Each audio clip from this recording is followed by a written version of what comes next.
السلام عليكم ورحمة الله وبركاته. إن الحمد لله نحمده ونستعينه ونستغفره ونعوذ بالله من شرور أنفسنا وسيئات أعمالنا. من يهده الله فلا مضل له ومن يضلله فلا هادي له، وأشهد أن لا إله إلا الله وحده لا شريك له، وأشهد أن محمدا عبده ورسوله. أما بعد، فأعوذ بالله من الشيطان الرجيم. اليوم أكملت لكم دينكم وأتممت عليكم نعمتي ورضيت لكم الإسلام دينا. رب اشرح لي صدري ويسر لي أمري واحلل عقدة من لساني يفقهوا قولي. رب زدني علما رب زدني علما. اللهم إني أسألك علما نافعا ورزقا طيبا وعملا متقبلا. সম্মানিত আজকের ক্লাসে উপস্থিত দিন দরদি ভাই সকল ও সম্মানিতা বোন সকলকেই আজকের ক্লাসে স্বাগতম জানাই। আজকে আমরা শেখুল ইসলাম মোহাম্মদ ইবনে আব্দুল ওয়াহাব রাহিমাহুল্লাহ যে একটি গুরুত্বপূর্ণ বই নওয়াকিজুল ইসলাম, সে বইয়ের প্রায় 16তম ক্লাসে উপস্থিত হয়েছি। আর এটা আল্লাহর তৌফিকেই, ফলে আমরা সকলেই আল্লাহ তাআলার কৃতজ্ঞতা প্রকাশ করব। তারপরে আমাদের সকলের প্রাণ প্রিয় নবী করিম মুহাম্মদ মুস্তাফা সাল্লাল্লাহু আলাইহি ওয়াসাল্লাম, ওনার উপর অসংখ্য শান্তি ধারা বর্ষিত হোক। আল্লাহুম্মা সাল্লি আলাইহি আল্লাহুম্মা বারিক আলাইহি। তো আমাদের পূর্বের ক্লাসের বিষয় ছিল নবম ইসলাম ভঙ্গকারী আমল, আর সেটা হলো যে এই ধারণা করা যে কেউ শরীয়ত থেকে বের হয়ে কারো ওপরে শরীয়তের কিছু অংশ অপরিহার্য নয়, আবশ্যিক নয়, এই ধারণা ঈমানকে নষ্ট করবে, ইসলামকে ভঙ্গ করে দিবে। তার কারণ হচ্ছে আল্লাহ তাবারক ওয়া তাআলা এই দিনকে পরিপূর্ণ করেছেন, আর এতে কোনো জিনিস না বিয়োজন করা যাবে এই শরীয়ত থেকে, নিজেকে কেউ সেখান থেকে মুক্ত মনে করতে পারবে না, তাতে কোনো জিনিস যোগ করা যাবে। আল্লাহ তাআলা বলেন, আল-ইয়াওমা আকমালতু লাকুম দীনাকুম ওয়া আতমামতু আলাইকুম নি'মাতি ওয়া রাদিতু লাকুমুল ইসলাম দীনা। আল্লাহ তাআলা এই দিনকে পরিপূর্ণ করে দিয়েছেন, আর সেটা সকল যুগের জন্য কিয়ামত পর্যন্ত সকল সময়ের জন্য ও জায়গার জন্য উপযুক্ত। তো এই দিনের মধ্যে বিদআত সৃষ্টি করা, নব আমল করা, আবিষ্কার করা ইবাদতের নিয়তে, আর এটাকে উত্তম মনে করা, এর দ্বারা আল্লাহ তাআলার নৈকট্য লাভ করা, এটাকে উত্তম মনে করা, এটাও এক প্রকারের শরীয়ত থেকে বের হয়ে যাওয়ার এক প্রকার। শরীয়তে থেকে বের হয়ে যাওয়া এটা তারই অন্তর্ভুক্ত হবে। কারণ কোনো জিনিস নতুনভাবে আবিষ্কার করা, নতুনভাবে আমল করা যেটা শরীয়তে নেই, তো মূলত এর দ্বারা সে অতিরিক্ত করে বলতে চায় যে দিন আনকমপ্লিট, দিন পরিপূর্ণ নয়, এই দিনে এই অতিরিক্ত আমলের প্রয়োজন ছিল, কিন্তু না আল্লাহ নবী কিছু বলেছেন, না আল্লাহ তাবারক ওয়া তাআলা কিতাবুল্লাহ বলেছেন, তার কিতাবে বলেছেন, না সাহাবায়ে কেরাম আমল করেছেন। এটা দাবি করা হয়, কারণ আল্লাহ নবী সুস্পষ্ট ভাষায় বলেন যে মান আমিলা আমালান লাইসা আলাইহি আমরুনা ফাহুয়া রাদ্দুন, যে ব্যক্তি এমন আমল করলো যেটার উপরে আমার শরীয়ত নেই, আমার বিষয় নেই, সেটা প্রত্যাখ্যাত। অনুরূপভাবে আল্লাহ নবী বলেন মান আহদাসা ফি আমরিনা হাদা মা লাইসা মিনহু ফাহুয়া রাদ্দুন, যে ব্যক্তি আমার শরীয়তে, আমার এই শরীয়তে, অর্থাৎ আল্লাহ তাবারক ওয়া তাআলার প্রদত্ত দ্বীনে, আল্লাহ তাবারক ওয়া তাআলা নাজিলকৃত দ্বীনে যে কোনো জিনিস আবিষ্কার করবে যেটা সেই দিনের অন্তর্ভুক্ত নয়, সেটা প্রত্যাখ্যাত হবে। অনুরূপভাবে নবী করিম মুহাম্মদ সাল্লাল্লাহু আলাইহি ওয়াসাল্লাম সতর্ক করেছেন, ওয়া ইয়াকুম ওয়া মুহদাসাতিল উমুর ফাইন্না কুল্লা মুহদাসাতিন বিদআ ওয়া কুল্লা বিদআতিন যালালা, যে তোমরা বিদআত থেকে বেঁচে থাকো, নব আমল থেকে বেঁচে থাকো, কারণ প্রত্যেকটি নব আমল এটি বিদাত, দিনের মধ্যে নব আমল, আর প্রত্যেকটি বিদাত জালালাত, গুমরাহি। তাহলে এটাও শরীয়ত থেকে বের হয়ে যাওয়ার একটি প্রকার বলতে পারেন।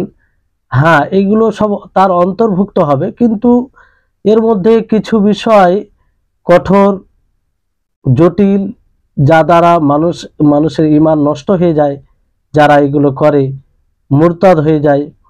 আর কিছু মুরতাদ তো হয় না, কাফের তো হয় না, কিন্তু সেটা জালালাত হয়, গুমরাহি হয়, সেটা গুমরাহি হয়।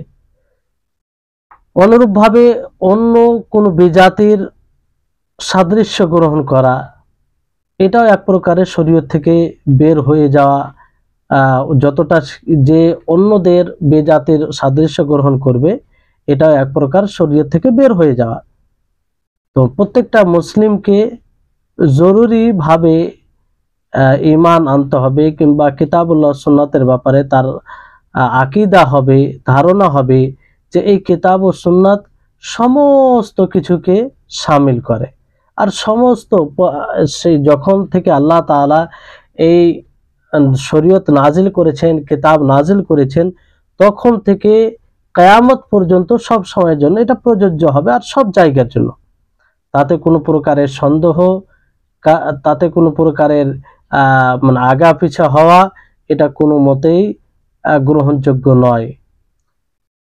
আর অনেক সময় এই শরীয়ত ব্যাপক, সব জিনিসকে শামিল করে, কোনো জিনিস এই শরীয়তে বাদ দেওয়া হয়নি। আল্লাহ তাবারক ওয়া তাআলা বলেন, মা ফাররাতনা ফিল কিতাবি মিন শাই, যে আমি কিতাবে কোরআনে কোনো জিনিসকে ছাড়িনি। আর অন্য আয়াত আল্লাহ তাআলা বলেছেন যে আমি প্রত্যেকটা জিনিস স্পষ্ট করেছি তাতে। তো যেটা আমাদের প্রয়োজন দিনে আর সেটা থাকবে না, এটা কি করে হয়? তো সব জিনিস রয়েছে এই শরীয়তে। হ্যাঁ, অনেক সময় মানুষ অনেক জিনিস থেকে মানে অনেক মানুষের কাছ থেকে অনেক জিনিস গোপনে থেকে যায়, সেটা পায় না, সেটা মানে আল্লাহর কিতাবে সুন্নাতে রাসূলে তার হুকুম পায় না। এটা তাদের বুঝের সমস্যা, এবং তারা হয়তো বুঝতে সক্ষম হয়নি। এটা আসলে কিতাব ও সুন্নাতের অক্ষমতা নয়, নাউজুবিল্লাহ। কিতাব ও সুন্নাত, তাতে সবকিছু রয়েছে, কোনো সমস্যার সমাধান পায় না। তার মানে যারা পায় না তাদের বুঝের সমস্যা, তারা ওই পর্যন্ত পৌঁছাতে পারেনি, যারা বাসিরাত এবং জ্ঞান অর্জন করেছে, তারা অবশ্যই তাতে সবকিছু পেয়ে যায়। তো যখনই কোনো জিনিসের সমাধান মানুষ পাবে না, বুঝতে পারবে না, তো আমরা দোষারোপ করব তার বুদ্ধিকে, তার বিবেককে, তার বুঝ শক্তিকে, যে তার বুঝ শক্তি সে তত দূর পর্যন্ত পৌঁছায়নি। কারণ কিতাবুল্লাহ ও সুন্নাতে রাসূলের সবকিছু রয়েছে, আল্লাহ তাআলা স্পষ্ট করেছেন এটা। আমরা কোনো সময় কিতাব ও সুন্নাতকে দোষারোপ করতে পারি না। দোষারোপ করতে গেলে আমাদের ঈমান নষ্ট হবে। কিতাব ও সুন্নাত তাতে সেটা পরিপূর্ণ। আল্লাহ তাআলা ঘোষণা করে দিয়েছেন নবী সাল্লাল্লাহু আলাইহি সাল্লামের জীবদ্দশায়, আল ইয়াউমা আকমালতু লাকুম দীনাকুম ওয়া আতমামতু আলাইকুম নি'মাতি ওয়া রাদিতু লাকুমুল ইসলাম দীনা। তাহলে এই হচ্ছে বিষয়। তারপরে এমনকি এই কোরআনে, এই শরীয়তে যেগুলো অভ্যাসগত আমরা করে থাকি, মুবাহ যেগুলো জায়েজ বৈধ বিষয় করে থাকি, যাতে কোনো বিদআত হয় না, তাতে কোনো বিদআত হয় না। বিদআত মূলত ইবাদতে হয়, বিদআত মূলত দ্বীনের মধ্যে হয়, দ্বীনের বাইরে কোনো বিদআত হয় না। দ্বীনের মধ্যে বিদআত হয় যখন মানুষ এমন আমল করে, দ্বীন মনে করে আমল করে, আর সেটা দ্বীনে নেই, সেটাই বিদআত হয়। বাইরে আপনি এরোপ্লেনে জাহাজে সফর করছেন, নিত্য নতুন প্রযুক্তি ব্যবহার করছেন, মোবাইল ইউজ করছেন, যেগুলো ছিল না এখন আছে, এটা কি বিদআত হবে? না, এগুলো বিদআত নয়। বিদআত মূলত দ্বীনে হয়, দ্বীন বুঝে যে আমল করবে সেটা বিদআত হবে, আর সওয়াবের নিয়তে। তাহলে বিষয়টি হচ্ছে যে এগুলো বিষয় রয়েছে কোরআনে, মানে মুবাহাত যেগুলো বৈধ বিষয় সেগুলো রয়েছে। যেমন আল্লাহ তাবারক ওয়া তাআলা বলেন সূরা জাসিয়ার 13 নম্বর আয়াতে, যে ওয়াসাখখারা লাকুম মা ফিস সামাওয়াতি ওয়া মা ফিল আরদি জামিআন মিনহু, যে তোমাদের জন্য আসমান ও জমিনে যা কিছু আছে সমস্ত কিছু তোমাদের নিয়ন্ত্রণে করা হলো। অর্থাৎ তোমরা ব্যবহার করতে পারো। তো আসমান ও জমিনে যা কিছু আছে সবকিছু আমাদের জন্য হালাল, আল্লাহ তাআলা আমাদের জন্য সৃষ্টি করেছেন। হ্যাঁ, যেটা আমাদের জন্য বৈধ নয়, হারাম, সেটা আল্লাহ তাআলা উল্লেখ করেছেন, নবী করিম মুহাম্মদ সাল্লাল্লাহু আলাইহি ওয়াসাল্লাম স্পষ্ট করেছেন। তাহলে এই দুনিয়াতে যতগুলো বৈধ বিষয় আছে, মুবাহাত রয়েছে, মুআমলাত যতগুলো আমরা করি, আমরা গাড়ি যানবাহনে নিত্য নতুন প্রযুক্তি ব্যবহার করি, সবগুলো কোরআনে রয়েছে। আল্লাহ তাআলা তো বলেন যে জমিন ও আসমানে যা কিছু আছে সবকিছু তোমাদের জন্য নিয়ন্ত্রণ করা হয়, তোমাদের জন্য এটা তৈরি করা হয়েছে। তাহলে আসলে সেগুলো আমাদের জন্য বৈধ। যদি ওই অবৈধ হয়তো কোনো দলিল থাকবে, সে দলিল দ্বারা বোঝা যাবে। তাহলে এগুলো কোরআনে এবং শরীয়তে রয়েছে। আপনি নিত্য নতুন প্রযুক্তি নিতে পারেন, যতগুলো জিনিস রয়েছে যেগুলো পূর্বে ছিল না এখন তৈরি হয়েছে, সেগুলো সবগুলোই উল্লেখ রয়েছে এই শরীয়তে, দুনিয়ার সমস্ত বিষয়কে শামিল করে। তাহলে কোনো জিনিসের সমাধান যদি আমরা না পাই, তো আমরা নিজের বিবেককে কষবো, নিজের বুঝ শক্তিকে কষবো, যে আমরা সেই পর্যন্ত পৌঁছাতে পারিনি, আমরা সেই রকম ভাবে পরিশ্রম করতে পারিনি। কোরআনে হাদিসে সবকিছু উল্লেখ রয়েছে এবং সমস্ত কিছুকে ব্যাপকভাবে এটা শামিল করে। কোনো জিনিস আল্লাহ তাবারক ওয়া তাআলা ছাড়েননি যেটা আমাদের জন্য প্রয়োজন রয়েছে। এজন্য সুস্পষ্ট ভাষায় হাদিসে রাসূল সাল্লাল্লাহু আলাইহি সাল্লাম বলেন যে লা ইয়াসমাউ বি ইয়াহুদিয়্যুন ওয়ালা নাসরানিয়্যুন ওয়া লাম ইউমিন বি ইল্লা দাখালান নার। যে ব্যক্তি আমার কথা শুনলো অথচ আমার উপরে ঈমান আনলো না, সে ইহুদি হোক নাসারা হোক, তাহলে সে জাহান্নামে যাবে। সুস্পষ্ট। এটা যদি ইহুদি ও নাসারাদের ক্ষেত্রে হয়, তো অন্যদের ক্ষেত্রে তো আরো হবে, সকলের ক্ষেত্রে, যাদেরকে কিতাব দেওয়া হয়েছে তাদের ক্ষেত্রে আল্লাহ নবী বলেন। তো বাকিদের তো কোনো কিতাবই নেই, তাদের তো মানে তাদের জন্য এটা আরো প্রযোজ্য হবে। আর এই কোরআন, কারণ এই ইহুদি নাসারা তারাও যদি ঈমান না নিয়ে আসে, তারা জাহান্নামে যাবে। কারণ পূর্বের শরীয়তকে এই কোরআন রহিত করেছে, কোরআন বাতিল করে দিয়েছে। কোরআন যেটা সমর্থন করবে সেটা মানা যাবে, আর যেটা সমর্থন করবে না পূর্বের শরীয়তের মধ্যে, সেটাকে মানা যাবে না। এই কোরআনই হচ্ছে আমাদের সিদ্ধান্ত চূড়ান্ত, সেটাকেই মানতে হবে। আর এর পূর্বে আল্লাহ তাবারক ওয়া তাআলা যে সব শরীয়ত নাজিল করেছেন, সেগুলো সেই সময়ের জন্য, সেই যুগের লোকের জন্য প্রযোজ্য ছিল। এজন্য আল্লাহ তাবারক ওয়া তাআলা বলেন লিকুল্লিন জাআলনা মিনকুম শিরআতাও ওয়া মিনহাজা, যে আমি তোমাদের মধ্যে বানিয়েছি শরীয়ত এবং মিনহাজ, এক একটা পদ্ধতি।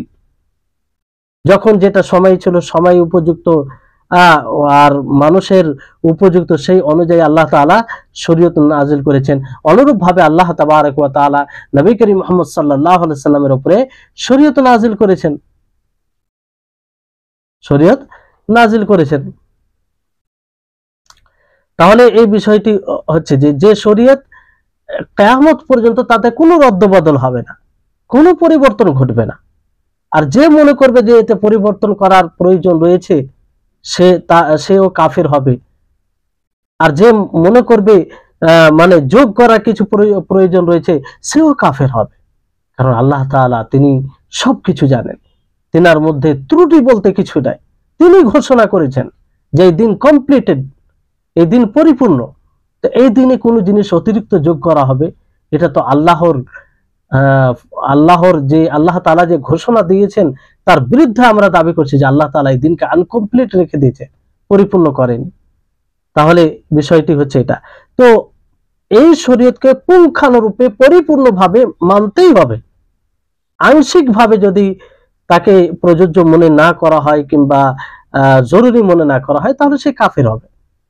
কেউ যদি পূর্বের শরীয়তের উপরে ঈমান নিয়ে আসে থাকে আর এই শরীয়তকে অস্বীকার করে কিংবা নিজেকে মুক্ত মনে করে, তাহলে সেও কাফের হবে। যেমন নাসারার জামাত কি বলেছিল, তারা বলেছিল যে নবী সাল্লাল্লাহু আলাইহি সাল্লামকে, মুহাম্মদ সাল্লাল্লাহু আলাইহি সাল্লামকে শুধু আরবের জন্য পাঠানো হয়েছে, তাহলে তারা কাফের হয়েছে। এটা মানে আরবের জন্য পাঠানো হয়েছে, যেমন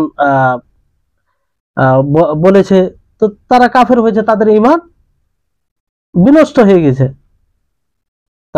মুহাম্মদ সাল্লাল্লাহু আলাইহি ওয়াসাল্লামের রিসালাত শুধু আরববাসীদের জন্য, অন্যদের জন্য নয়। এই কথা বলার জন্য তারা কুফরি করে ফেলেছে। কারণ আল্লাহ তাবারক ওয়া তাআলা ঘোষণা করেন, মা কানা মুহাম্মাদুন আবা আহাদিম মির রিজালিকুম ওয়ালাকিন রাসূলুল্লাহি ওয়া খাতামান নাবিয়্যিন, যে মুহাম্মদ সাল্লাল্লাহু আলাইহি ওয়াসাল্লাম তোমাদের পুরুষদের মধ্যে কারো পিতা নয়, বরং তিনি আল্লাহর রাসূল, আল্লাহর শেষ নবী রাসূল। আর খাতাম তাকেই বলা হয় যার পরে কোনো নবী আসবে না। এইজন্য আল্লাহ নবী বলেন যে সায়াকুনু বাদি কাযযাবুনা সালাসুনা কুল্লুহুম ইয়াদদাই আন্নাহু নাবিয়্যুন ওয়া আনা খাতামুন নাবিয়্যিন লা নাবিয়্যা বাদি, যে আমার পরে 30টি এমন মিথ্যুক দাজ্জাল আসবে যাদের মধ্যে প্রত্যেকেই দাবি করবে যে সে নবী। আল্লাহ নবী বলছেন, অথচ আমি হচ্ছে শেষ নবী, আমার পরে কোনো নবী আসবে না, কিন্তু তারা দাবি করবে। এই দাবি করার ফলে তারা কি থাকবে? তারা প্রকৃত মুসলিম থাকবে? মুসলিম কি? তাদের মধ্যে কোনো ঈমান থাকবে না। মানুষের আর কোনো দ্বিতীয় নবীর প্রয়োজন নেই। আল্লাহ তাবারক ওয়া তাআলা কিয়ামত পর্যন্ত এই মুহাম্মদ সাল্লাল্লাহু আলাইহি ওয়াসাল্লামকে নবী হিসেবে প্রেরিত করেছেন। এই জন্য যে মনে করবে এই নবীর কোনো প্রয়োজন নেই, যে মনে করবে কিতাব ও সুন্নাতের প্রয়োজন নেই, তাহলে তার ঈমান থাকবে? কোনো মতে ঈমান থাকবে না। যে মনে করবে যে আমাদের এই সময়ের জন্য কোরআন উপযুক্ত নয়, হাদিস উপযুক্ত নয়, তার শরীয়ত থাকবে? তার ঈমান থাকবে? থাকবে না। যে মনে করবে যে এই হাদিস ধারাবাহিকভাবে মানুষের কাছ থেকে এসেছে, না জানি কে কেমন, এই জন্য আমরা হাদিসকে মানতে পারি না, এই হাদিস শরীয়তে এখন গণ্য করা যাবে না, তার ঈমান থাকবে? থাকবে না, নষ্ট হয়ে যাবে। তাহলে এখান থেকে স্পষ্ট হচ্ছে যে রাসূল সাল্লাল্লাহু আলাইহি সাল্লামের রিসালাত এটা ব্যাপক, সেই তখন থেকে নিয়ে কিয়ামত পর্যন্ত এটা থাকবে এবং এর উপরে ঈমান আনতে হবে, এই অনুযায়ী জীবন যাপন করতে হবে, তাছাড়া কোনো উপায় নেই। আর এটা বিকল্প কিছু খুঁজলেই, কিছু করলেই সেটা জালালাত ও গুমরাহি ও পথভ্রষ্টতা, কুফরি ছাড়া আর কিছু হবে না, কুফরি হবে। তাহলে এই হচ্ছে আমরা এর নবম আমল, ইসলাম ভঙ্গকারী নবম আমল আমরা জানলাম। এবার আসুন তারপরে আমরা দশম যেটা আমল ইসলাম ভঙ্গকারী, সে বিষয়ে আমরা একটু জানবো। আজকে পুরোটাই হবে না, কিছুটা আমরা জানার চেষ্টা করব। শেখুল ইসলাম মুহাম্মদ ইবনে আব্দুল ওয়াহাব রাহিমাহুল্লাহ তিনি বলেন, আল ইরাদু আন দীনিল্লাহি তাআলা লা ইয়াতাআল্লামুহু ওয়া লা ইয়া'মালু বিহি ওয়াদ দালিলু কাওলুহু তাআলা ওয়া মান আযলামু মিম্মান যুকিরা বিআয়াতি রাব্বিহি সুম্মা আ'রাদা আনহা ইন্না মিনাল মুজরিমিনা মুনতাকিমুন। সূরা সাজদার 22 নম্বর আয়াত, যেটা মূল বইয়ে রয়েছে। তো শেখুল ইসলাম মুহাম্মদ ইবনে আব্দুল ওয়াহাব রাহিমাহুল্লাহ তিনি বলেন যে আল্লাহর দ্বীনকে উপেক্ষা করা, কিভাবে উপেক্ষা করা? যে তাকে না শিখা, না তার উপরে আমল করা, এটা কুফরি আমল। এইভাবে যদি দ্বীনকে উপেক্ষা করা হয়, তাহলে এতে ঈমান ইসলাম নষ্ট হবে। এর দলিল কি? এর দলিল আল্লাহ তাআলা বলেন সূরা সাজদার 22 নম্বর আয়াতে যে সেই ব্যক্তির চেয়ে জালিম অত্যাচারী কে হবে যাকে তার রবের আয়াত স্মরণ করিয়ে দেওয়া হলো, তারপরে সে সেখান থেকে মুখ ফিরিয়ে নেয়, উপেক্ষা করে। ইন্না মিনাল মুজরিমিন মুনতাকিবুন, মুজরিমিন তারা, তাদের প্রতিশোধ নেওয়া হবে। তো বিষয়টি হচ্ছে যে এই আয়াতটি সুস্পষ্ট দলিল, যারা দ্বীনকে উপেক্ষা করে তারা সবচেয়ে বড় জালিম। আর সবচেয়ে বড় জালিম মানে কি? সে ইসলামের মধ্যে থাকে না, সে ইসলামের মধ্যে থাকে না। আর এই এরাজ সম্পর্কে, দ্বীনকে উপেক্ষা করার বিষয়ে আল্লাহ তাবারক ওয়া তাআলা বহু আয়াতে বলেছেন, শুধু এই আয়াতটি তা নয়। সূরা আহকাফের 3 নম্বর আয়াতে বলেন, ওয়াল্লাযীনা কাফারু আম্মা উনযিরু মুরিদুন, যে যারা কুফরি করেছে সেই সব বিষয় থেকে, যা থেকে তাদেরকে সতর্ক করা হয়েছিল, ভয় ভীতি তাদেরকে ভীতি প্রদর্শন করা হয়েছিল তা থেকে তারা উপেক্ষা করেছে। তারপর আল্লাহ তাবারক ওয়া তাআলা সূরা কাহফের 57 নম্বর আয়াতে বলেন, ওয়ামান আযলামু মিম্মান যুকিরা বিআয়াতি রাব্বিহি ফাআরাদা আনহা ওয়া নাসিয়া মা কদ্দামাত ইয়াদাহু, যে সেই ব্যক্তি চেয়ে জালিম কে, যাকে তার রবের আয়াত স্মরণ করিয়ে দেওয়া হলো তারপরে সে সেটা থেকে পিঠ ফিরিয়ে নিল, উপেক্ষা করলো আর ভুলে গেল যে তার হাত কি আগে পাঠিয়েছে, পেশ করেছে। অনুরূপভাবে আল্লাহ তাবারক ওয়া তাআলা সূরা নিসার 61 নম্বর আয়াতে বলেন, ওয়া ইযা কিলা লাহুম তাআলা ইলা মা আনজালাল্লাহু ওয়া ইলা রাসূলি রাআইতাল মুনাফিকিনা ইয়াসুদ্দুনা আনকা সুদুদা, যে যখন তাদেরকে বলা হয় যে তোমরা এসো আল্লাহর নাজিলকৃত বিষয়ের দিকে আর রাসূলের দিকে, তো আপনি আল্লাহ তাআলা নবী সাল্লাল্লাহু আলাইহি ওয়াসাল্লামকে সম্বোধন করে বলছেন যে আপনি মুনাফিকিনকে দেখবেন যে তারা আপনার থেকে বাধা দেয় তারা। অনুরূপভাবে আল্লাহ তাআলা সূরা যুখরুফের 36 নম্বর আয়াতে বলেন, ওয়া মান ইয়াশু আন যিকরি রহমান নুকাইয়িদ লাহু শাইতানান ফাহুয়া লাহু কারিন, যে যারা রহমানের জিকির থেকে বিমুখ হয় আমি তার জন্য শয়তানকে তার সাথে নির্ধারিত করে দিই। তো এটা এরাজের ব্যাপারে আয়াত। এইভাবে আরো আয়াত রয়েছে সূরা জিনের 17 নম্বর আয়াতে, ওয়া মান ইউরিদ আন যিকরি রাব্বি ইয়াসলুকু আযাবান সাআদা, যে ব্যক্তি তার রবের আযাব থেকে, রবের জিকির থেকে উপেক্ষা করবে, পিঠ ফিরিয়ে নেবে, তাকে কঠিন আল্লাহ তাআলা শাস্তি দিবেন। তারপরে আল্লাহ তাবারক ওয়া তাআলা সূরা তাহার মধ্যে বলেছেন যে ওয়ামান আ'রাদা আন যিকরি ফাইন্না লাহু মাঈশাতান দানকা ওয়া নাহশুরুহু ইয়াওমাল কিয়ামাতি আমা, যে আমার জিকির থেকে উপেক্ষা করবে, আমাকে স্মরণ করা থেকে, তার জন্য আমি দুনিয়াকে সংকীর্ণ করে দেব আর কিয়ামত দিবসে তাকে অন্ধ করে আমি উঠাবো। সে বলবে ক্বালা রাব্বি লিমা হাশারতানি আমা ওয়া ক্বাদ কুনতু বাসীরা, যে হে আমার প্রতিপালক আপনি আমাকে অন্ধ করে কেন উঠিয়েছেন, ওয়া ক্বাদ কুনতু বাসীরা, অথচ আমি দুনিয়ার বুকে দেখতাম, আমার দৃষ্টি শক্তি ছিল, আজকে আমি দৃষ্টিহীন কেন? তো আল্লাহ তাআলা বলবেন ক্বালা কাযালিকা আতাতকা আয়াতুনা ফানাসিতাহা ওয়া কাযালিকা আল-ইয়াওমা তুনসা, যে এইভাবেই তোমার নিকটে আমার আয়াত, আমার নিদর্শন পৌঁছেছিল, তুমি সেটা ভুলে গিয়েছিলে, আজকে তোমাকে ভুলে দেওয়া হচ্ছে। একবার চিন্তা করুন, যদি এই অবস্থা কারো সাথে হয় তার কি অবস্থা হবে? যার উপরে আমাদের আশা ভরসা সবকিছু টিকে থাকবে, সেই আল্লাহ যখন ঘোষণা করবে যে দুনিয়ার বুকে যেমন তুমি আমার আয়াতকে, আমার কথাকে উপেক্ষা করেছিলে, তোমাকে ভালো মন্দ সবকিছু বলা হয়েছিল, সতর্ক করা হয়েছিল, অথচ তুমি গুরুত্ব দাওনি, সেদিন আমার আয়াত নিদর্শন সবকিছুকে তুমি ভুলে গিয়েছিলে, আজকেও আমি তোমাকে ভুলে যাচ্ছি। আর কি থাকবে? আর কি আশা থাকবে? কিসের আশা করবে? সবকিছু ভেঙে চুরমার হয়ে যাবে। ফলে এইরকম অবস্থা যেন না হয়, আল্লাহ তাআলা যেন আমাদের সকলকে হেফাজত করে। তারপরে এইভাবে আরো অনেক আয়াত রয়েছে, সবগুলো আয়াত বলা সম্ভব নয়। তো বিষয়টি হচ্ছে আল্লাহ তাবারক ওয়া তাআলা এইসব আয়াত দ্বারা সতর্ক করেছেন এরাজ থেকে, উপেক্ষা করা থেকে, আল্লাহর জিকির, আল্লাহকে স্মরণ করা, কিতাবুল্লাহ ও সুন্নতে রাসূল থেকে উপেক্ষা করা এবং তার জ্ঞান অর্জন না করা থেকে সতর্ক করেছেন, আমল না করা থেকে। এগুলো কঠিন ভাবে আল্লাহ তাবারক ওয়া তাআলা বিভিন্ন রকম ভাবে মানুষকে সতর্ক করেছেন, আর আল্লাহ তাবারক ওয়া তাআলা উদ্বুদ্ধ করেছেন, মানুষকে উৎসাহ প্রদান করেছেন যে যাতে মানুষ ইলমে নাফে, উপকারী জ্ঞান অর্জন করে। নবী সাল্লাল্লাহু আলাইহি সাল্লাম তিনিও মানুষকে উদ্বুদ্ধ করেছেন, মানুষকে আগ্রহী করেছেন ইলমে নাফে অর্জন করার প্রতি এবং তার প্রতি আমলের প্রতি, তার প্রতি যেন আমল করে।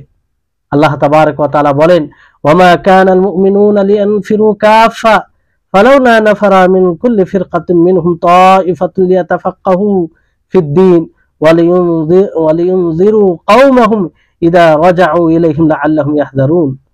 সূরা তাওবার 122 নম্বর আয়াত।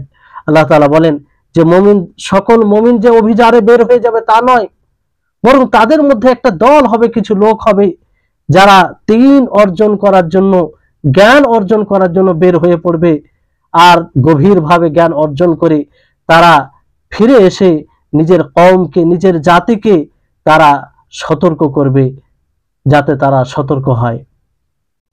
তাহলে এই আয়াত থেকে স্পষ্ট ভাবে বোঝা যাচ্ছে যে আল্লাহ তারা কিভাবে উদ্বুদ্ধ করেছেন।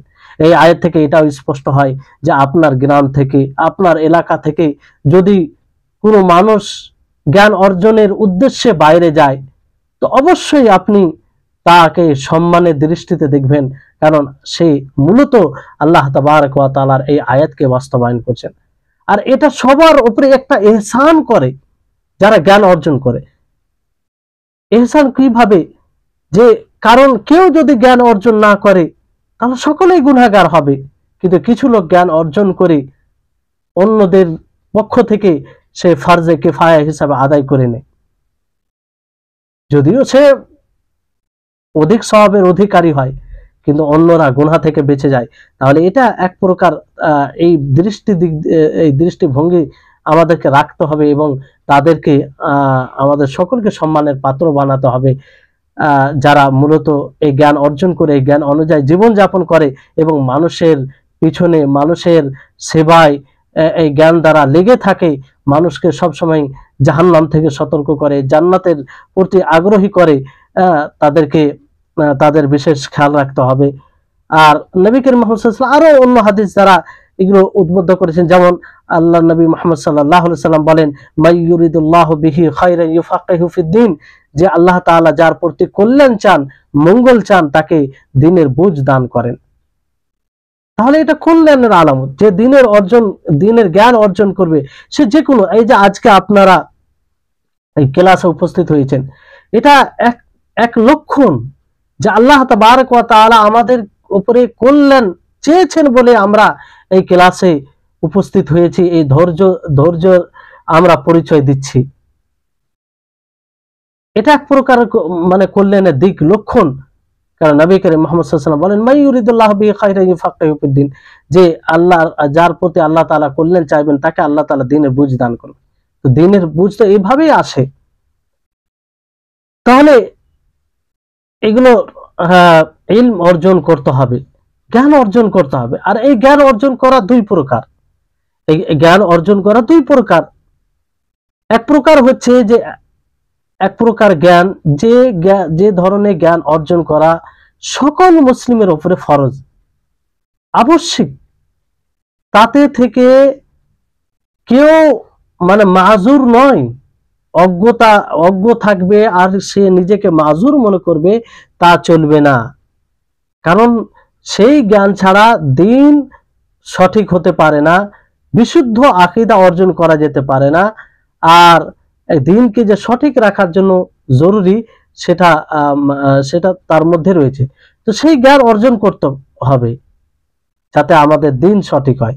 যেমন সালাত আদায় করবেন, তো সালাতের বিধান, যাকাতের বিধান, সিয়ামের বিধান, হজ ও উমরার বিধান। আপনি হজ উমরা করতে যাবেন, তার আগে আপনাকে এই জ্ঞান অর্জন করতে হবে যে কিভাবে হজ করতে হয়, কিভাবে উমরা করতে হয়। ইসলামের যে আরো 5টি স্তম্ভ রয়েছে সেই বিষয়ে, ইমানের যে আরকান রয়েছে, আরকানুল ইমান, ইমানের 6টি রুকুন, 6টি স্তম্ভ রয়েছে, সেই বিষয়ে যেগুলো আবশ্যিক জানতেই হবে আমাদেরকে, সেই বিষয়ে জ্ঞান অর্জন করা, এটা সকলকে করতে হবে, আলেম জাহেল সকলকে। শুধু আলেমরা যে এই সব বিষয়গুলোকে জানবে তা নয়।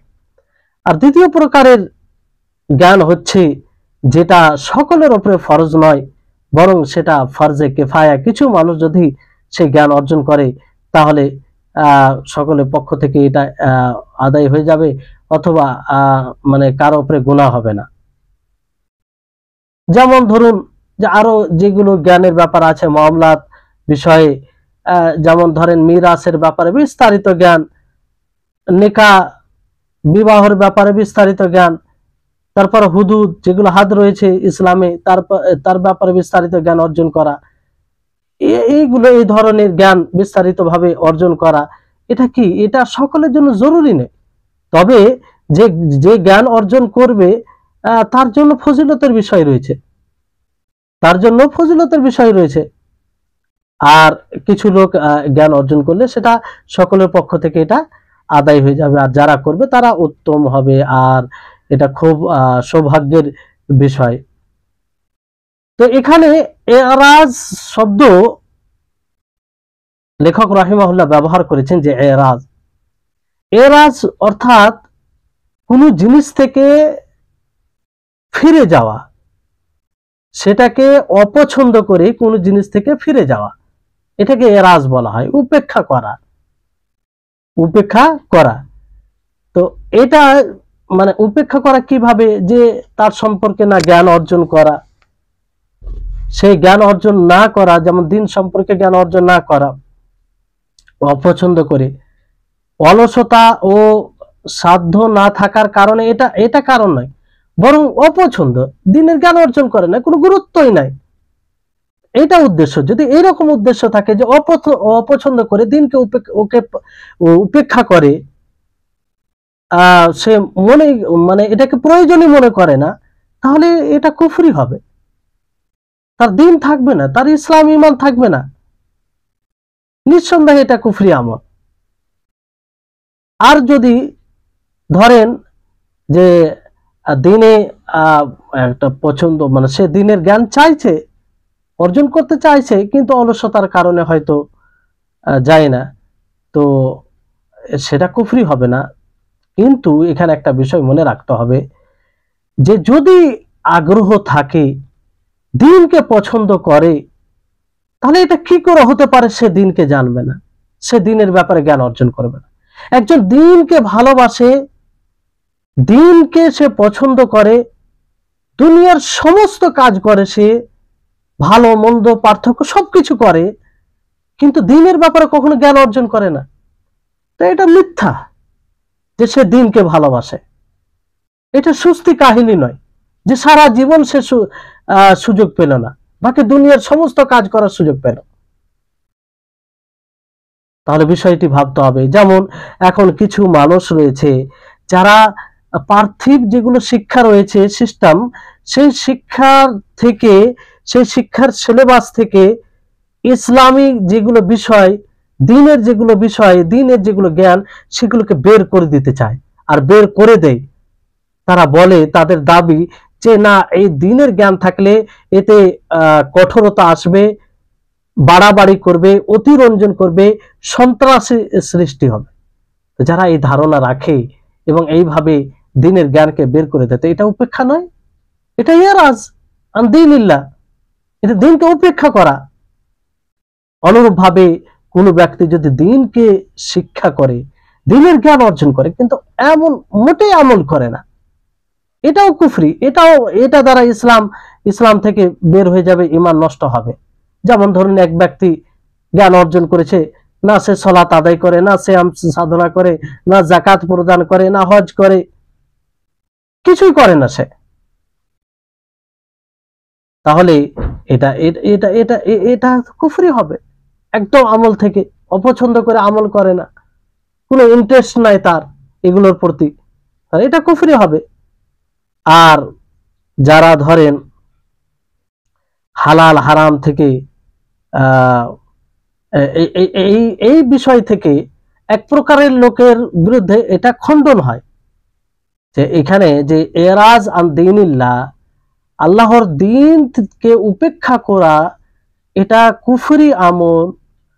আর সেটা উপেক্ষা কি করে, তার ব্যাপারে জ্ঞান অর্জন না করা, আমল না করা, তাহলে এটা আমলের অন্তর্ভুক্ত হচ্ছে, দিনে জ্ঞান অর্জন করা। এক প্রকারের লোক আছে যারা মুরজিয়া, যাদেরকে বলা হয়, যারা কি বলে যে আমল জরুরি নয়, যদি হৃদয়ে বিশ্বাস থাকে,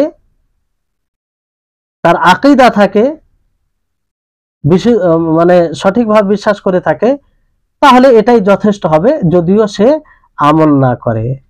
তাহলে এদের খণ্ডন হচ্ছে, কারণ লেখক রাহিমাহুল্লাহ তিনি বলছেন ইদা লাম ইয়ামাল, যখন সে আমল করবে না, মানে একদম আমলকে সে মানে ছেড়ে দিবে, শক্তি আছে, সক্ষমতা আছে, তারপর আমল করে না, সালাত, সিয়াম, হজ এগুলো কিছুই করে না, এবং হারাম জিনিসকে অস্বীকার করে, তাহলে এটা কি হবে, কুফরি হবে, ঈমানকে নষ্ট করবে। যে শুধু জ্ঞান অর্জন করাই যথেষ্ট নয়, জ্ঞান অর্জন করার সাথে আমল করতে হবে। কেউ যদি মনে করে আমল জরুরি নয়, তাহলে এটা কুফরি আমল হবে। আল্লাহ তাবারক ওয়া তাআলা বলেন, ওয়ামাই ইয়াকফুর বিল ঈমানি ফাকাদ হাবিতা আমালুহু ওয়া হুয়া ফিল আখিরাতি মিনাল খাসিরিন, যে ব্যক্তি ঈমানের অস্বীকার করবে তার আমল বিনষ্ট হবে, ওয়া হুয়া ফিল আখিরাতি, এবং আখিরাতে সে ক্ষতিগ্রস্তের অন্তর্ভুক্ত হবে।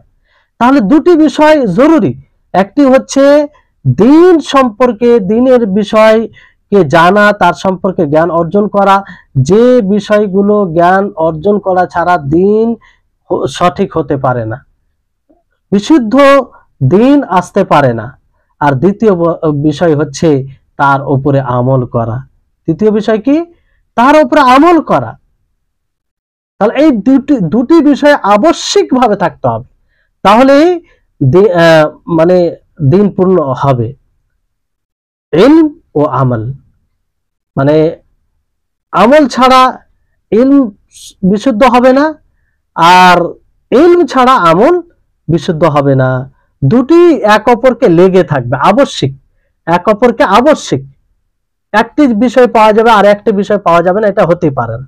যদি একটি পাওয়া যায় আর একটি পাওয়া যায় না, তাহলে সেটা বিশুদ্ধ হবে না। কি হবে না? বিশুদ্ধ হবে না।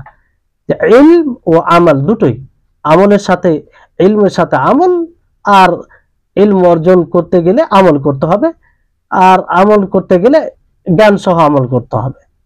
আল্লাহ তাবারক ওয়া তাআলা বলেন যে আরসালা রাসূলাহু বিল হুদা ওয়া দীনিল হক লিইয়ুযহিরাহু আলা দ্বীন কুল্লিহি, সূরা তাওবা 33 নম্বর আয়াত, যে তিনি তার রাসূলকে পাঠিয়েছেন হিদায়াতের সাথে এবং হক দ্বীনের সাথে, যাতে সমস্ত দিনের উপরে সেই দিনকে তিনি গালিব করেন, প্রাধান্যতা দেন। তো এখানে হুদা বলতে কি? হুদা বলতে ইলমে নাফি, উপকারী জ্ঞান, আর দ্বীনুল হক বলতে আমলুস সালেহ, সৎ আমল। তাহলে ইলমে নাফি ও আমলে সালেহ, উপকারী জ্ঞান ও সৎ আমল, এই দুটি দ্বারাই আমাদের দিন প্রাধান্যতা পাবে। আর রাসূলগণকে আল্লাহ তাবারক ওয়া তাআলা এই দুটি বিষয়ের সাথে প্রেরণ করেছেন, শুধু ইলমের সাথে প্রেরণ করেননি, বরং তিনারা আমল করেছে। না শুধু তাদেরকে আমলের সাথে প্রেরণ করে, আমলের সাথে জ্ঞান, জ্ঞানের সাথে আমল, তো দুটি এক অপরকে আবশ্যক করে। যারা এই দুটির মধ্যে একটিকে অবলম্বন করেছে আর একটিকে ছেড়েছে, তারা পথভ্রষ্ট হয়েছে। তার উদাহরণ কি? তার উদাহরণ হচ্ছে যে যেমন যে ইলম অর্জন করেছে, জ্ঞান অর্জন করেছে, কিন্তু আমলকে ছেড়ে দিয়েছে, আমল করেনি, আমলকে প্রত্যাখ্যান করেছে, তো তারা পথভ্রষ্ট হয়েছে। যেমন আল্লাহ তাআলা তাদের ব্যাপারে বলেন মাগদুবি আলাইহিম, যাদের উপরে গজব হয়েছে। আর এই মাগদুব বলতে কারা? ইহুদ। তারা কি করেছে? আল্লাহর দ্বীনকে শিক্ষা করেছে, আল্লাহর দ্বীন সম্পর্কে তারা জ্ঞান অর্জন করেছে, কিন্তু আমল করেন, তো তারা পথভ্রষ্ট। আর যারা আমল করেছে কিন্তু জ্ঞান অর্জন করেনি, আর তারা কে? নাসারা। ওয়ালাদ-দাল্লিন বলতে কারা? নাসারা।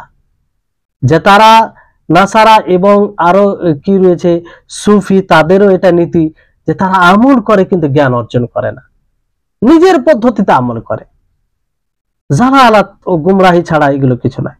তারা ইলমের উপরে আমল করে না, জ্ঞান অর্জন করে কখনো আমল করে না। তারা বলে যে জ্ঞান অর্জন করতে গেলে আরো এটা আমল থেকে বাধা দেয়। নাউজুবিল্লাহ, কি ভ্রষ্টতা তাদের, কি গুমরাহি, কি জালালাত। আল্লাহ সকলকে হেফাজত রাখুক এদের ফিতনা থেকে। তাদের স্পষ্ট ধারণা যে দ্বীনের জ্ঞান অর্জন করা এটা আরো আমল থেকে বাধা দেয়। সেই জাহেল মিসকিন গুলোকে এটাও জ্ঞান নেই যে জ্ঞান অর্জন করাই তো ইবাদত, একটা জ্ঞান অর্জন করা তো এটা সবচেয়ে বড় ইবাদত। কিন্তু মিসকিন নাই কিছু, তো আর কি বুঝবে তারা? তাদের হৃদয়ে বক্রতা ছাড়া আর কিছু নেই। এবং তারা বলে যে কোনো মানুষ যদি আমল করে তাহলে জ্ঞানটা এমনি এমনি চলে আসবে, এমনি এমনি চলে আসবে, কোনো জ্ঞানের প্রয়োজন নেই। নবী করিম মুহাম্মদ সাল্লাল্লাহু আলাইহি সাল্লাম সাহাবীদেরকে যে দর্শ দিতেন, শিক্ষা দিতেন, তাদেরকে কোরআনের আয়াতের ব্যাখ্যা দিতেন, সাহাবায়ে কেরাম জিজ্ঞাসা করতেন, তাহলে এগুলো কি ছিল? যদি এমনি এমনিতেই চলে আসতো, তো সাহাবায়ে কেরাম আসহাবে কুফা, যে কিছু সাহাবীগণ ইলম অর্জনে নিজেকে মানে বিসর্জন করে দিয়েছিলেন, সব সময় ইলম অর্জনে ব্যস্ত হয়েছিলেন, তারা কেন জ্ঞান অর্জন করেছিলেন? সাহাবায়ে কেরামদের উক্তি আছে যে আমরা 10টি আয়াত জানতাম, তো তার বিধান জানতাম, তাকে পুরোপুরি শিখতাম, তারপরে এগিয়ে যেতাম। তো কি দরকার ছিল? এই জাহেল গুলোকে কে বলবে? তো এই হচ্ছে বিষয়। তো যে দুটোর মধ্যে একটা জিনিস যদি আমাদের কাছ থেকে গায়েব হয়ে যায়, মানে না থাকে, তাহলে সেটা জালালাত হবে, গুমরাহি হবে এবং দ্বীন ইসলাম থেকে খারিজ করে দেবে। সুফি যারা আছে তারা ইসলামের সাথে কোনো সম্পর্ক নেই, তাদের ইসলাম বিনষ্ট। অনেক বিষয় রয়েছে, মৌলিক বিষয়গুলোকে তারা মানে পরিবর্তন করে ফেলেছে।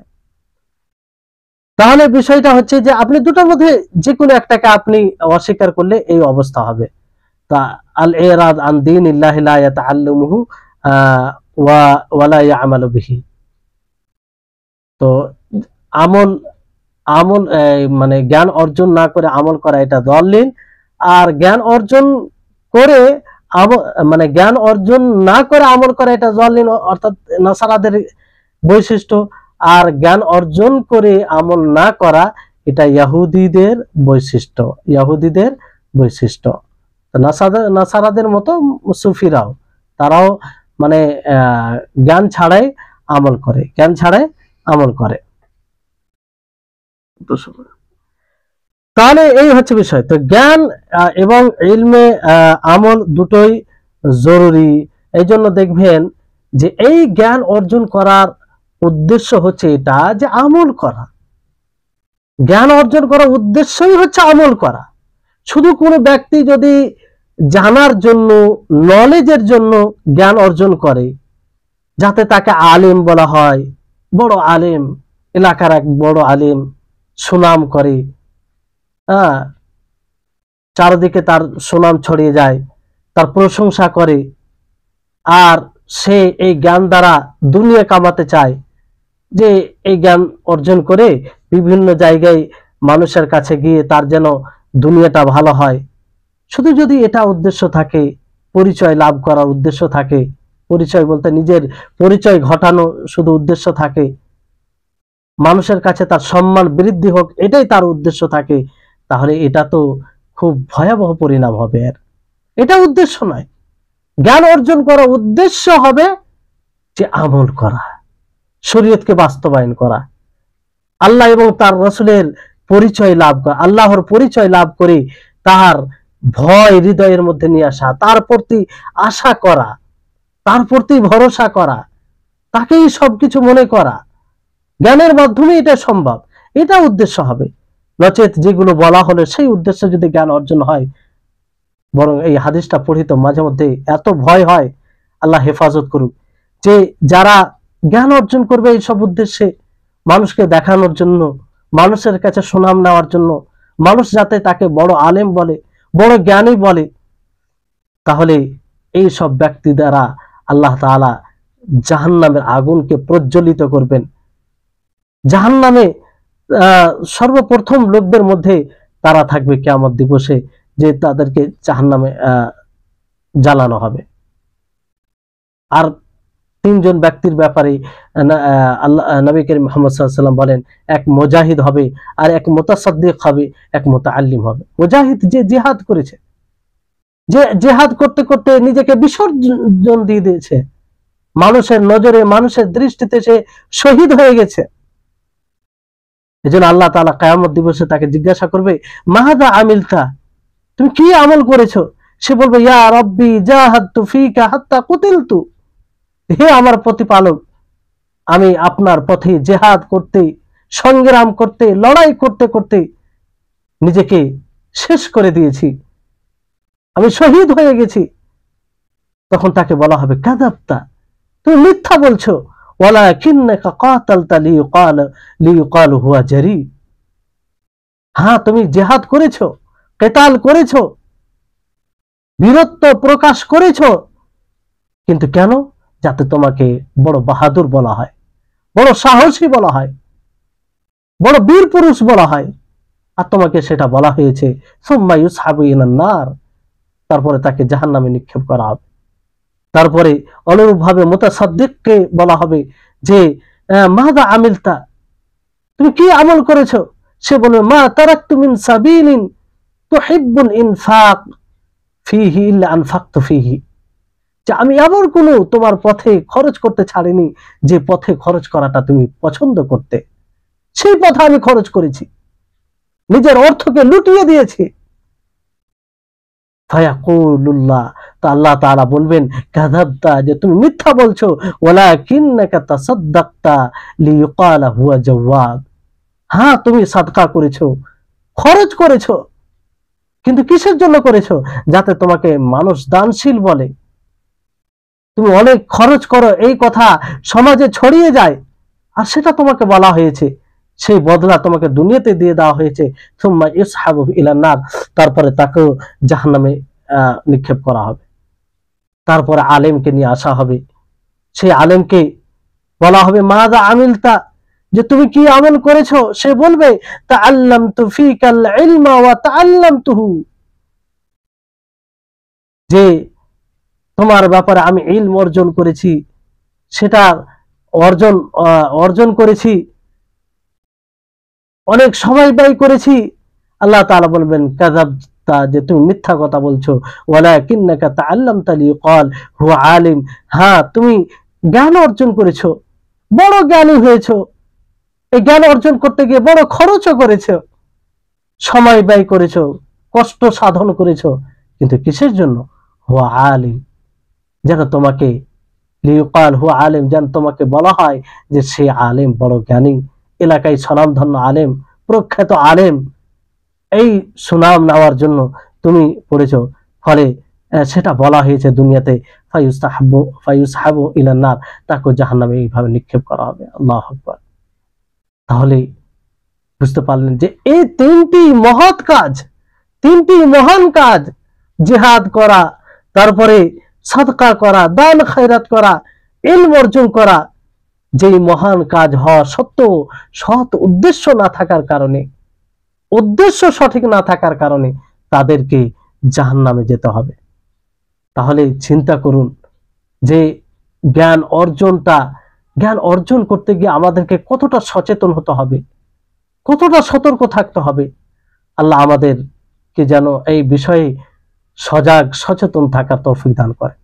সবসময় নিজের নিয়তের পর্যালোচনা করবেন, দেখবেন যে আমার নিয়তে, হ্যাঁ এটা আপনাকে বলছি না যে আপনার নিয়তে কোনো প্রকারের ত্রুটি আসবে না, আসবে, আসাটাই স্বাভাবিক, কারণ আপনি মানুষ, শয়তান পিছনে লেগে আছে, কিন্তু সেটার প্রতিরোধ করবেন, সেটাকে স্থান দিবেন না, সঙ্গে সঙ্গে আপনি তার প্রতিরোধ করবেন, সেই উদ্দেশ্যের উপরে আপনি স্থির থাকবেন না। যদি চলে আসে তওবা করবেন আল্লাহর কাছে, আর বারবার নিজেকে নিয়ে ভাববেন যে আমি এই জ্ঞান অর্জন করব, জ্ঞান অর্জন করছি এই জন্য সর্বপ্রথম নিজেকে উপকৃত করার জন্য, নিজে জাহান্নাম থেকে বাঁচবো, তারপর আমার দ্বারাই যেন অন্য ভাইরা জাহান্নাম থেকে বাঁচতে পারে, তাদেরকে সতর্ক করতে পারে। তাহলে এই হচ্ছে বিষয়। তো এই এখানে আরেকটি কথা বলি, যে এখানে বলা হয়েছে যে তাদের দ্বারাই জাহান্নামকে শুরু করা হবে, এমনকি যারা মূর্তি পূজা থাকবে, যারা শিরক করে থাকবে তাদের পূর্বে। তো আসলে এটা এই কারণে যে দেখেন, যে জ্ঞানী সে মানে মূর্খর মতো হয় না। জ্ঞানী জেনে ভুল করছে, তার মানে সে বড় ভুল করছে, বড় ভুল করছে। আর এটা এমন ভুল যে একদম লাগাতার ভাবে ভুল করা, সেটাকে উপেক্ষা করা, এটা আরো বেশি অন্যায়ের জটিলতা আরো বেড়ে যায়। তাই হচ্ছে বিষয়, কোনো ব্যক্তি যদি এই দুটো জিনিসের মধ্যে কোনো একটি জিনিসকে মানে উপেক্ষা করে, তাহলে সে দ্বীনে ইসলাম থেকে খারিজ হয়ে যাবে, ঈমান তার ইসলাম নষ্ট হয়ে যাবে। অনুরূপভাবে কোনো ব্যক্তি যদি হক কথাকে অস্বীকার করে অহংকারের কারণে, তার নিকটে এটা হক স্পষ্ট হওয়ার পরে এটা অস্বীকার করে অহংকার তাকাব্বুরের কারণে, তাহলে এটাও হক থেকে তাকে বের করে দিবে। তাহলে এই হচ্ছে বিষয়। তো ইনশাআল্লাহ ফের আগামী ক্লাসে বাকি অংশ আছে সে নিয়ে আলোচনা হবে। আল্লাহ তাবারক ওয়া তাআলার কাছে আমরা দোয়া করি, আল্লাহ যেন আমাদের সকলকে তিনি যে দিন নাজিল করেছেন সেই দিনকে আঁকড়ে ধরে রাখার, সেই দিনের ব্যাপারে পরিপূর্ণ ধারণা অর্জন করার, সেই দিনের ব্যাপারে এতটা যেন আমরা জ্ঞান অর্জন করতে পারি যে জ্ঞানে আমরা নিজের ঈমানকে টিকিয়ে রাখতে পারি, জান্নাতে রাস্তাকে আমরা বাছাই করতে পারি, জাহান্নাম থেকে জাহান্নামে দূরে থাকতে পারি, জাহান্নাম থেকে। আল্লাহ তাআলা যেন তৌফিক দেন। ওয়া আখির দাওয়ানা আলহামদুলিল্লাহি রাব্বিল আলামিন। আসসালামু আলাইকুম ওয়া রাহমাতুল্লাহি ওয়া বারাকাতুহু।